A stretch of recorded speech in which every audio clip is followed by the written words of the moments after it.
Welcome to Smart in the City, the Babel podcast where we bring together top actors in the smart city arena, sparking dialogues and interactions around the stakeholders and themes most prevalent for today's citizens and tomorrow's generations. I am your host, Tamlin Shimizu, and I hope you will enjoy this episode and gain knowledge and connections to accelerate the change for a better urban life. Smart in the City is brought to you by Babel Smart Cities. We enable processes from research and strategy development to co-creation and implementation. To learn more about us, please visit the Babel platform at babel-smartcities.eu. So welcome back to another episode and a new episode of our Mayor's Mic series. We're going to travel to France, to just the east of Paris, to Neuilly-sur-Marne, a municipality of just under 40,000 residents that's not only hosted Olympic athletes in 2024, but has also inspired cities across France through its creative public initiatives. Well, are you intrigued? Well, stick around for the guest then. Joining us today is none other than Zartoshte Bakhtiari. He's the mayor of Neuilly-sur-Marne and the vice president of the Greater Paris Great East Administration. Welcome. Absolutely. It's great to have you. I was just in Paris like a few weeks ago, and every time I go, I think I do learn to love France more and more, especially the bakeries, of course, but also other aspects. So I'm excited to learn more also about the urban innovation and things happening in the region.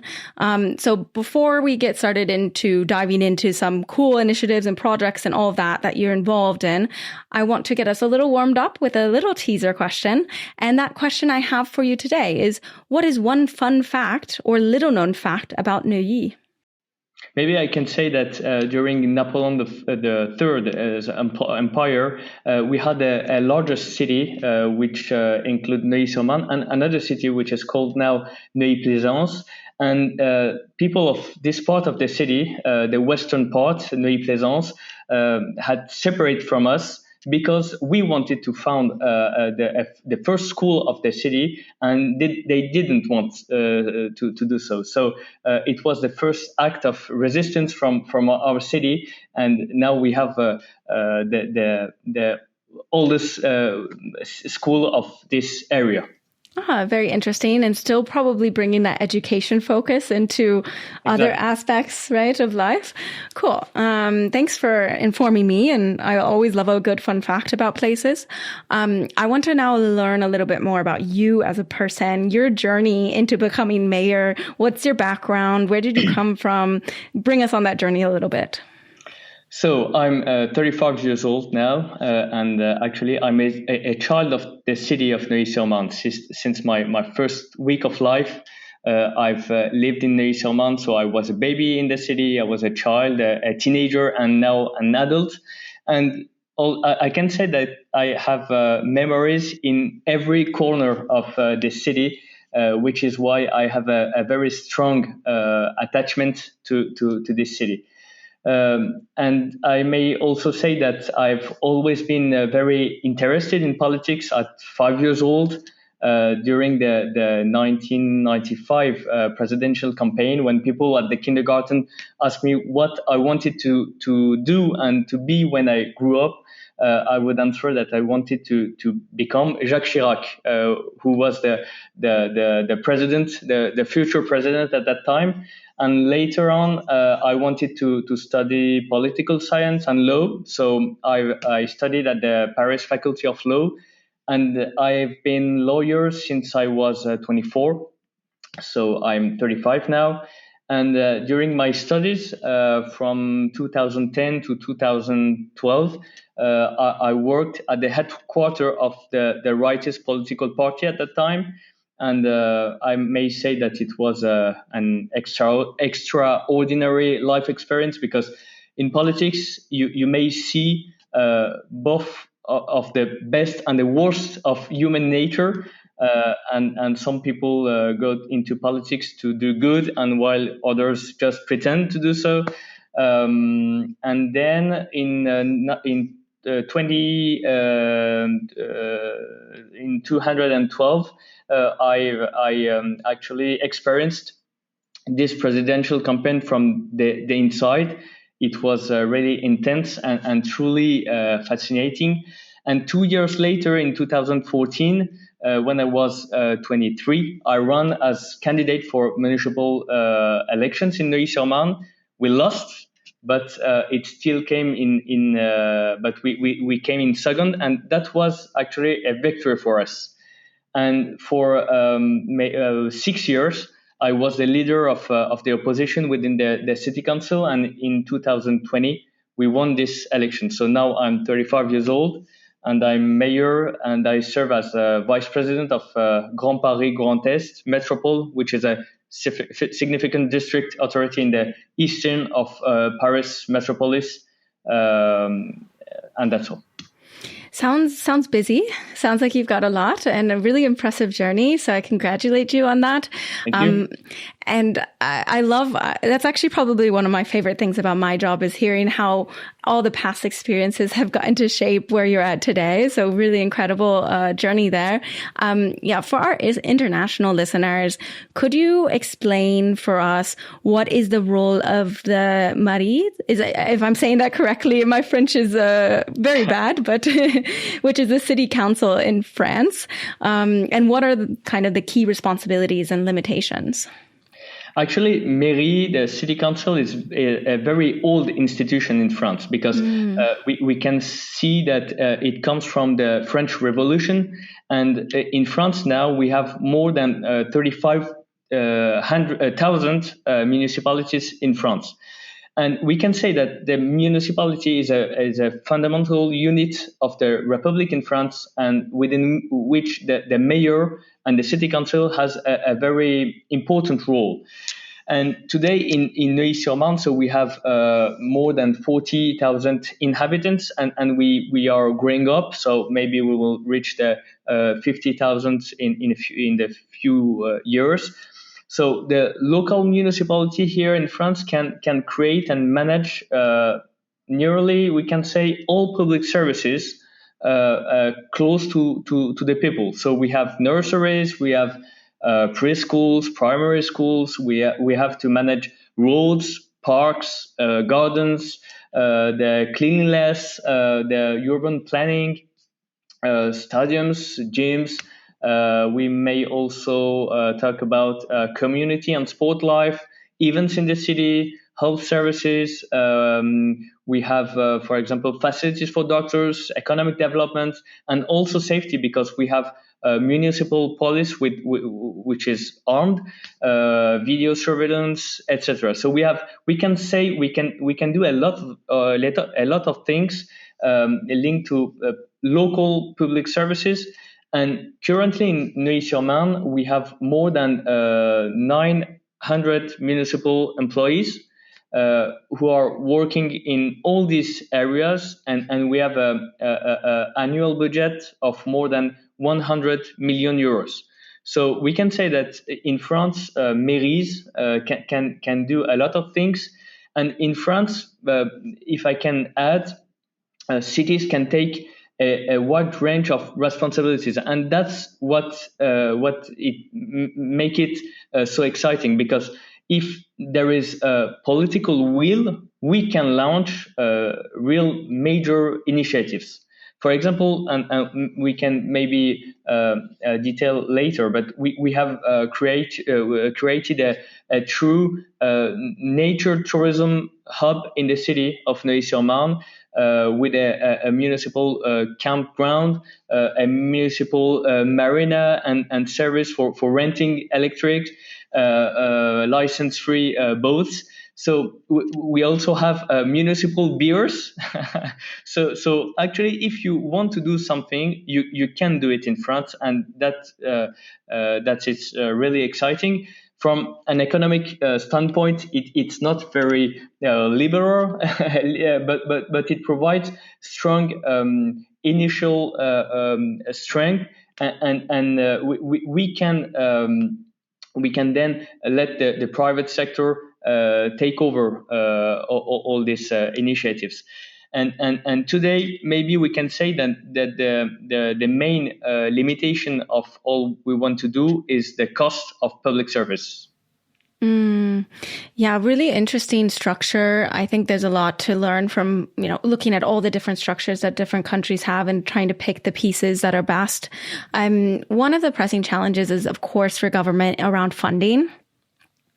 How does your municipality manage to secure financial resources needed for the daily operations, of course, and then also, though, for these long-term investments or innovation, etc.? Yes, actually, in France, we have a principle which is called the free administration of local authorities, but it rhymes with their financial autonomy.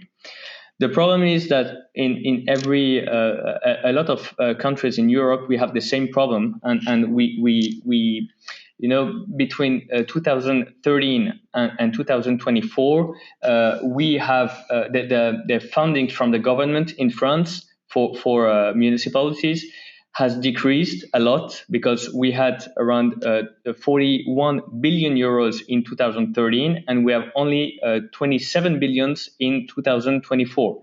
So we have lost more than 14 billion euros. So it reduces also our financial autonomy. And in addition, in Neuilly-sur-Marne and in France also, we had the energy crisis, which has increased in 2022, which has increased costs from 2 million euros per year to 10 million euros per year. So it was absolutely awful, and we had to find solutions. So on the one hand, we do not want to reduce essential public services to people, because it is simply unacceptable to tell residents they will pay the same or more for fewer services.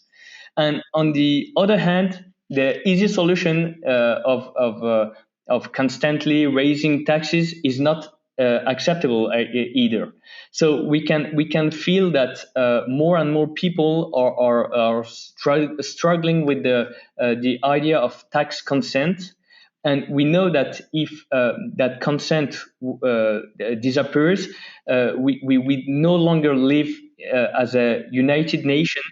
Uh, and people would only be willing to pay for services that benefit to them directly.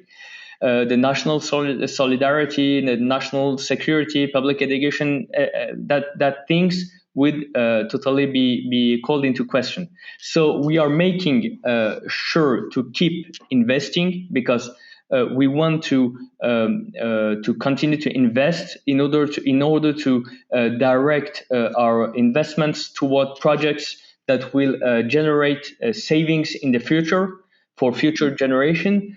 For example, we have renovated buildings in order to improve their energy efficiency, and it will help to reduce energy bills for school, for administrative buildings. We have planting trees and grass. It may help to prevent from future floodings. So we have to be smart, and we need smart public services in order to continue to grow. And another strategy is to create new revenues generated by different services. And for instance, our new municipal campground, which is really beautiful and located to the river, just 10 kilometers from Paris. It brings incomes, and it boosts the local economy. So we need to be, I may say, much smarter than before if we want to continue to keep growing. Yeah, it makes a lot of sense. I think many cities right now are really faced with what should we invest in that's actually going to have that ROI, that's actually going to bring us benefits in the future. So definitely some good analysis needed on that aspect. France is kind of known for its push towards decentralization. But where do you believe the line should be drawn? How do you define the level of responsibility for your municipality, or on a broader scale? Maybe I can say that high decentralization implies risks of regional favoritism and maybe unequal treatment of citizens, which may challenge the unity of the republic. So we have to find a balance. And in my view, we need a strong central government that can plan for the long term, one that sets a clear direction for the next 10, 20, 30 years, in order to know what intends to be done. The central state must have a real vision and provide direction while supporting local initiatives that align with that vision. At the same time, the state must also give local authorities the means to develop, because we understand the local realities better than anyone, I think. We often come up with solutions, but we have to struggle to implement them due to excessive rigidity at the national level. So I believe that the state should refocus on its role as a long-term planner and visionary, and give more flexibility and freedom of action to local initiatives when it comes to managing day-to-day affairs. Yeah, makes sense. I think it's such a tough balance to get the right mix. I think we're still figuring it out a lot of the time. I think you mentioned it briefly, but I want to highlight one of your achievements of the city, and this is the tourism hub. Can you kind of walk us through the initiative and share some of the results that you've seen? Yes, of course. Actually, in 2020, when we were elected, we discovered a site within the city that was almost abandoned, which is located by the river, with many trees and an exceptional setting. And it was a campsite created in 1952, but it was in a real degraded state. So it was since we are just 10 kilometers from Paris, 25 minutes from Disneyland by the direct RER line, which is the metro in the suburb, and only 15 minutes by bike from the Olympic site of Vers-sur-Marne. I wanted to develop this site ahead of the Paris 2024 Olympic Games. So we invested 3 million euros over 2 years in order to create 120 pitches with fully equipped tiny houses, sport areas, vegetable gardens, grass pathway, essentially recreating actually a little paradise. And from its opening in 2022, it has been a real success. And in 2022, the campsite hosted more than 8,000 different visitors within more than 20,000 nights. And we had also more than 80% of customers who are foreign tourists from over 30 countries. So it was a real success. And during the Olympics, I remember that we had also notable guests as different athletes who have attended the Olympic Games, and also Sander de Graaf, who is a Dutch silver medalist in rowing, and also a part of the Jamaican athletic teams. So it was a real success, and I can say that we have no serious criticisms of this project, because it has helped to showcase a natural site that was abandoned, and we have straightened urban nature, and the revenue generated also allows us to invest in other projects while giving the city a positive image worldwide. So everyone wins. I would like to come visit sometime and check it out. You painted a beautiful picture of a paradise, so I would love to come check it out sometime. I want to also highlight another major initiative that you've been part of around youth engagement. It's your Pass for Young Citizen program. It's received national recognition as well. So what inspired it? What is it exactly? Tell us all about it.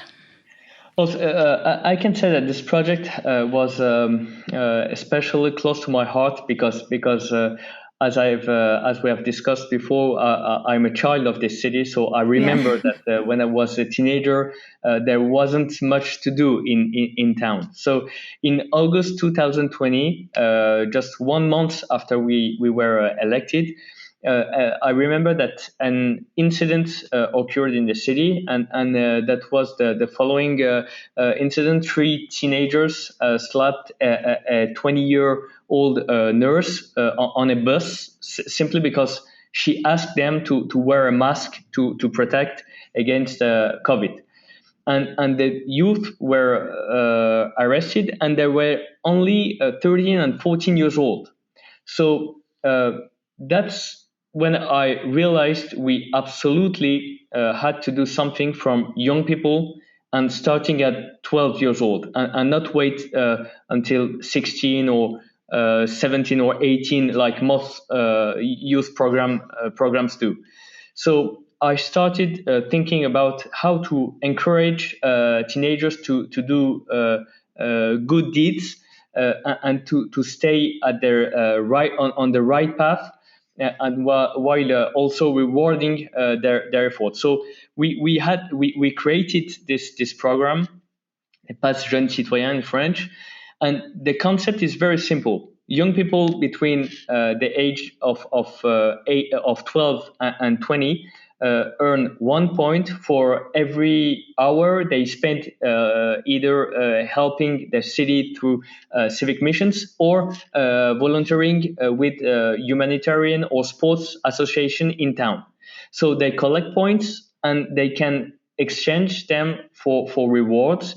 And for example, with 30 points, 30 points, you can get an electric scooter or a Nintendo Switch. With 50 points, you can get a laptop or a bike or Wow. a PlayStation 5.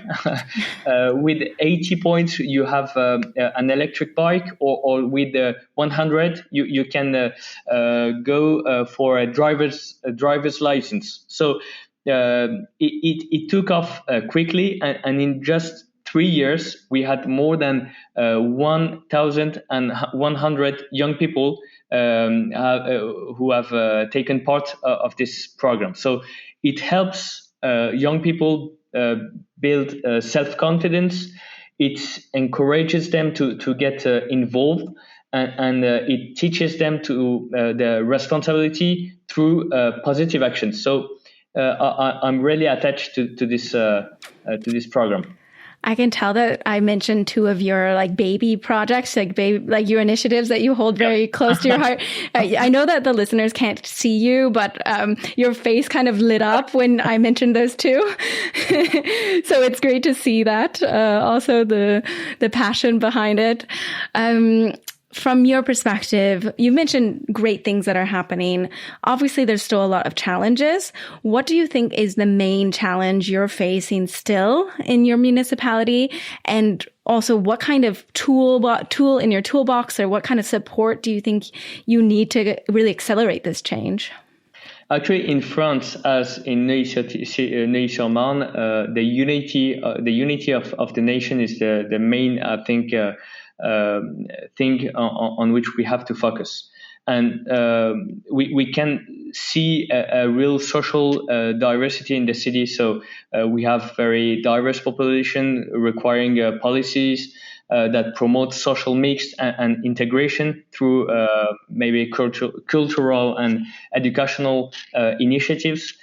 So we need to, for that, we really need shared symbols to build a sense of nationhood between people. Then maybe I can say that we have to rebalance public policies, and our objective is to achieve social mix and ensuring equitable access to public services in every part of the city, and we need to continue our initiative in innovating initiatives, and the support of the state is really essential. So maybe I can say that in France, in my city, we have a successful experiment of school uniforms, and in England it's normal, but in France it's absolutely not. And we need the support of the state in order to continue to preserve this unity of the nation through different actions. So that's what we are doing, and that's the main challenge I can see.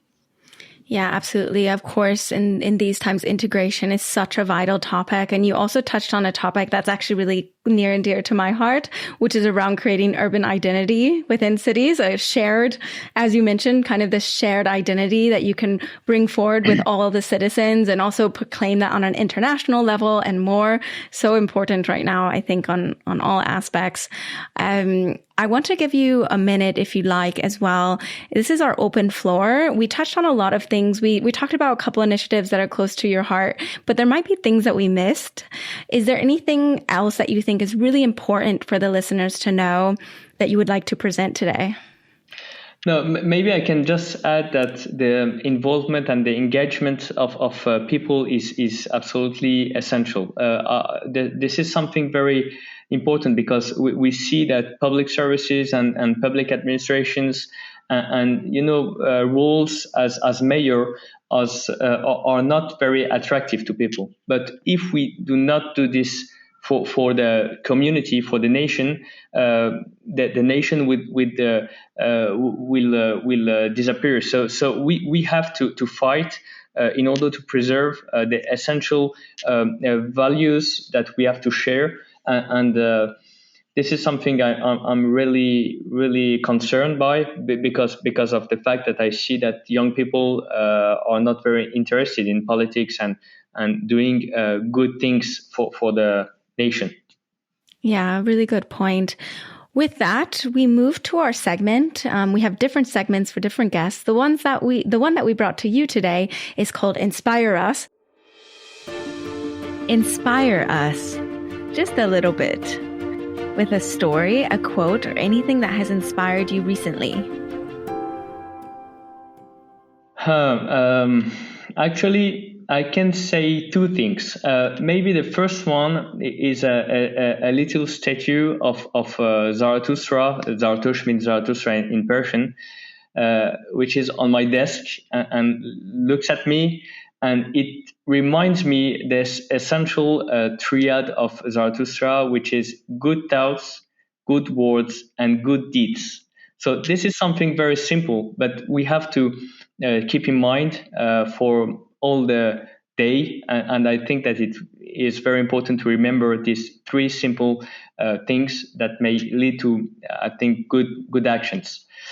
And maybe something a bit more political. Maybe it's a sentence of General de Gaulle. I will try to translate it in English, and maybe it may be the following. Politics, when practiced as an art and a form of service, not as means of exploitation, is the pursuit of an ideal through engagement with real world challenges. It's a bit complicated, but I think that we have to keep this in mind in order to remember what politics is for. So that's I think the essence of the actions in and acting in politics. Really perfect inspiration in these times. I mean, we see so often politicians in it for the power and not really having their base values like you outlined down, and why actually being quite important. So I'm really happy to get the chance to talk to you and learn about your core values. The last question I have for you, it's the question that we ask every single guest that comes onto the show. And it is, to you, what is a smart city? Maybe a smart city leverages the potential of its residents, offering opportunities for them to flourish and contribute to the society and the nation. I like the focus on enabling the citizens. I really like that. As you can imagine, I get lots of different responses based on people's different perspectives for that question. So it's an interesting compilation of definitions. With that, I have to say a big thank you for taking the time. Yeah, thank you for coming on, talking to me. I learned a lot from you, and I'm confident that the listeners will too. So yeah, thank you so much. Thank you very much. Have a good day. Have a good day. And of course, thank you to all of our listeners. It wouldn't happen without you. And don't forget, you can always create a free account on babel-smartcities.eu, and you can find out more about smart city projects, solutions, implementations, and more. Thank you very much. Thank you all for listening. I'll see you at the next stop on the journey to a better urban life.